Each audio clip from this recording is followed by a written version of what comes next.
Welcome back to the deep dive. Today, we're taking you far outside the traditional classroom. We're looking at this movement that says, learning has to move beyond four walls and actually get out into nature.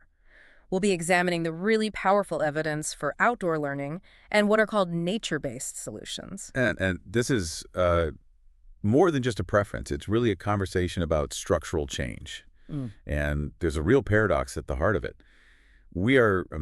We're basically drowning in evidence now. Strong, growing data on the profound benefits. Right. Everything from sharp academic boosts to, huge improvements in student mental health and equity. Yet, and this is the paradox, despite all that evidence, for the vast majority of schools, outdoor learning is still on the fringe. Exactly. It's seen as an extra. An enrichment activity, a nice to have, maybe a fun field trip on a Friday, but definitely not a core strategy. So our mission today is to give you that comprehensive knowledge and fast. We're going to trace the surprisingly relevant history of this movement, look at the hard data, and most critically, dissect the systemic barriers, the real why not, that keep this whole thing sidelined. And then we're going to pivot to the practical solutions. How do we take this powerful idea and make it the new default, the new plan A for education? Okay, so let's start with the history because the sources suggest this is less of a, modern wellness trend and more of a time-tested response to crisis. That's absolutely right. When we talk about the historical roots, we're actually talking about public health. The origins go back over a century to the early 1900s, specifically during the tuberculosis pandemic. That context is fascinating. So you're talking about 1908, places like Rhode Island, setting up the first fresh air classrooms. Yes, and the motive wasn't about enriching biology lessons. No, it was about stopping viral transmission. Exactly. The goal was to combat illness by maximizing physical distance and fresh air. It was a strategic, life-saving decision. And that same thinking came roaring back during the COVID-19 pandemic. It did. The National COVID-19 Outdoor Learning Initiative was promoting outdoor spaces as a proven, cost-effective, and, safe tool. The goal was literally to give schools a way to stay open safely and equitably. So the history grounds this in pragmatism. Okay, let's quickly break down the models because the terms can get a bit confusing. You have the big one, outdoor education, or OE. OE is the umbrella term, yeah. It's really just defined by where the learning happens. Any organized instruction that takes place outside. It can be super simple, a circle of stumps under a tree, or much more formal. The learning is experiential. You're learning in, for, or about the outdoors. But then there's a more specific model that often gets mixed up with OE, and that's forest school.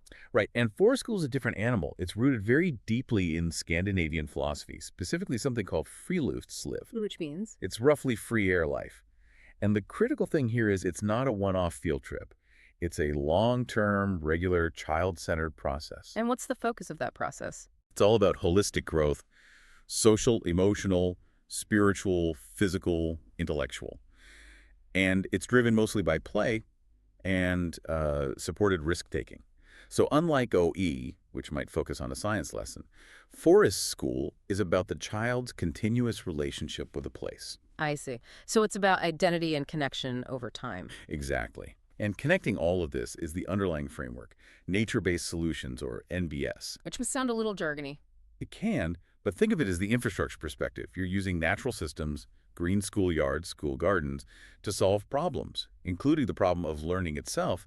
They create the environment for this kind of education to happen. Okay, let's pivot hard to the evidence. This is where, the skeptical listener who wants data gets won over. And we're not talking small improvements here. Not at all. The cognitive benefits are startling. Let's just take attention and focus. One study found that when lessons were moved outside, the number of times teachers had to redirect students' attention was cut in half. Cut in half. Compared to the exact same lesson taught indoors, this isn't just better behavior. It's improved concentration. And there's a biological reason for that, isn't there? Something happening in the brain. There is. We now have evidence that just being exposed to nature increases both white and gray matter in the prefrontal cortex. The part of the brain that handles executive functions like memory and focus. So the environment is literally helping the brain get ready to learn. And this translates to real results. I'm thinking of that American Institutes for Research study on sixth graders. Read the ARR study. They took sixth grade students, put them in just a 5-day outdoor science program. And the result? A statistically significant 27% increase in their standardized science scores. 27% from 5 days. That's incredible. It is. It shows how experiential learning makes abstract concepts stick. It becomes real. And this is where it gets really critical for equity, because Mhm. outdoor settings don't just help the average student, do they? They can be a lifeline for kids who struggle indoors. A complete lifeline. Traditional classrooms are built for auditory and visual learners. Sit still, listen, watch. But outside, you accommodate the kinesthetic and tactile learners, the kids who need to move to learn.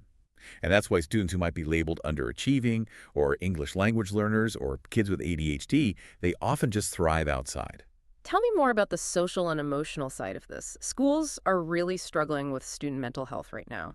Well, nature is a universal stress reducer. We have studies showing it lowers the stress hormone cortisol, brings down blood pressure. It's a calming force. But beyond that, models like Forest School are explicitly designed to build the self How does that happen specifically? through independence, negotiation, self-esteem, and assidium. This is the controversial part. Risky play. Risky play. Instead of getting rid of all risks, kids are supported to engage with managed risk, climbing a tree, building a small fire. The point isn't to make them fearless. It's to help them assess danger, understand their limits, and build good judgment. And you mentioned there are some really profound examples of this in practice. Yeah, one of the most powerful ones from educators is about communication. In the sustained, trusting environment of a forest school, teachers have seen selective mute learners, kids who will not speak in a typical classroom, start to find their voice. Wow. The pressure of that formal indoor environment is just gone, and the barrier breaks down. Looking at systemic equity, the sources also show that this can really improve quality of life for under-resourced students and BIPOC youth. It acts as a powerful buffer. The data shows a measurable inverse correlation between being in these programs and symptoms of inattention and hyperactivity for those groups. It counters some of those chronic stressors. And we see this working in the real world. I'm thinking of that example, Park Day School in Oakland. They have a 4-acre campus they use as a design lab. That's the key difference, isn't it? It's not just recess. It's integrated learning. Their middle schoolers had a problem. They needed better places to hang out, so they used design thinking and built a multi-layered bench. It was applied engineering to solve a real social problem. I love the example of the younger kids, too, solving their own conflicts. That's just pure innovation. The third graders were fighting over the swings. So in their workshop, they designed and built a Plinko machine. Now, when there's a conflict, kid drops a ball in, and it lands on a student-approved resolution strategy like use I statements or hug it out. So they literally designed their own social infrastructure. But the minute you hear these incredible stories, the 27% score boost, the Plinko machine, it just begs the question. Why isn't this the norm? Exactly. If the data is so overwhelmingly positive, why is outdoor learning still optional? Let's get into those hurdles. Because the research with teachers shows they fall into about 3 main categories. First up is the conflict with the existing system. The curriculum. Right. The primary hurdle is that it lacks formal status. It's an add-on, easily cut when time gets tight. And time is always tight because of the constant pressure of standardized testing. Can you elaborate on that clash? What does that feel like for a teacher on the ground? Well, if you're in a high-stakes system, say, like the Dutch system, with its CITO monitoring, you are constantly accountable for quantitative results. Leaving the classroom feels like you're sacrificing precious time for test prep.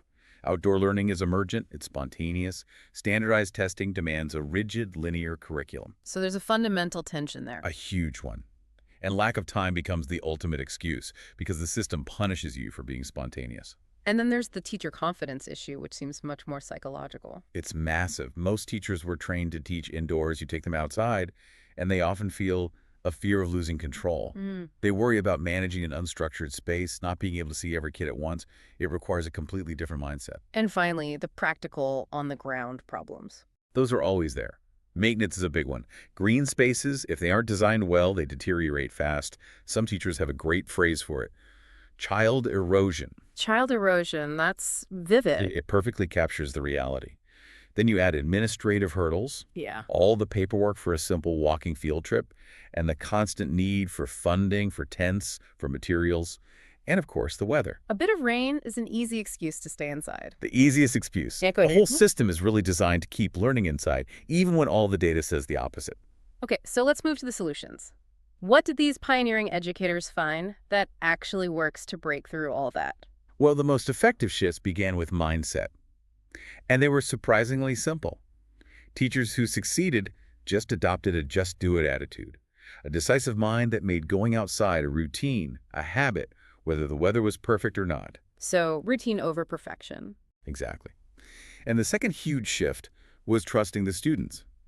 Teachers who consciously chose to let children go and trust their independence found their own need to micromanage just plummeted. When kids are given responsibility outside, they tend to rise to the occasion. But we can't just rely on individual teacher courage to scale this up. How do you build that confidence system-wide? Through better professional development.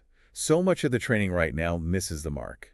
It needs to combine the theory, the why, with real-life, hands-on experience. But crucially, the goal shouldn't be to just hand out a binder of ready-to-use lesson plans. It should build autonomy. Yes.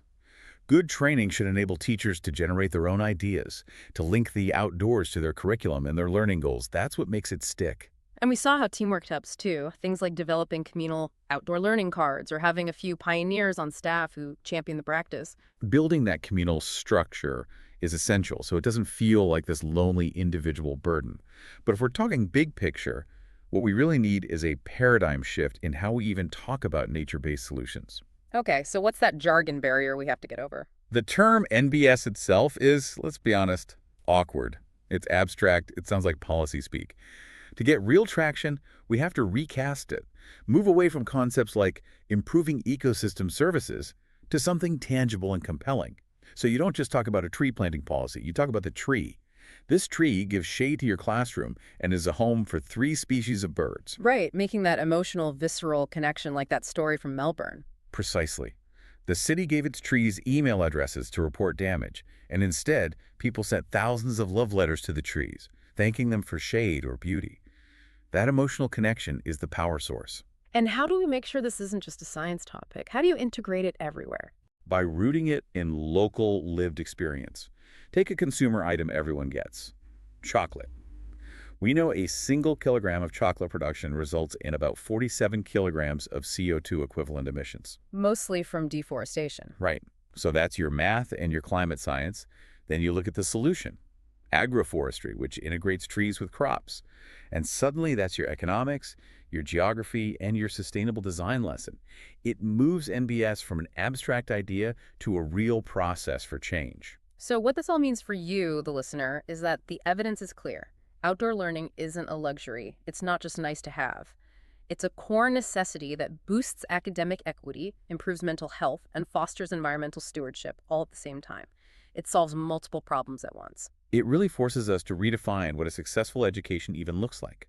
And if you're taking this knowledge and thinking about how to apply it, the sources suggest the final, deepest step is to embrace place-based learning. Which is more than just being outside. It's a profound inquiry into the specific place you occupy. It means constantly asking 3 critical questions about the land you're on. What happened here? What is happening here? And what should happen here? That immediately connects a lesson to complex local realities. It does. Because to answer those questions, you have to acknowledge difficult histories, like colonial influence that displaced original land stewards. You have to bring in diverse community voices, indigenous elders, local experts, even what some call the more than human world. So the final thought is that really moving to Plan A requires us to connect how we teach with ethics and history. Absolutely. To shape a resilient future, education has to integrate that deep, complex understanding of place, what happened here, into a learner-centered, play-based approach that tackles the what should happen here. That's the real work. That's how you make this the foundation for all future learning.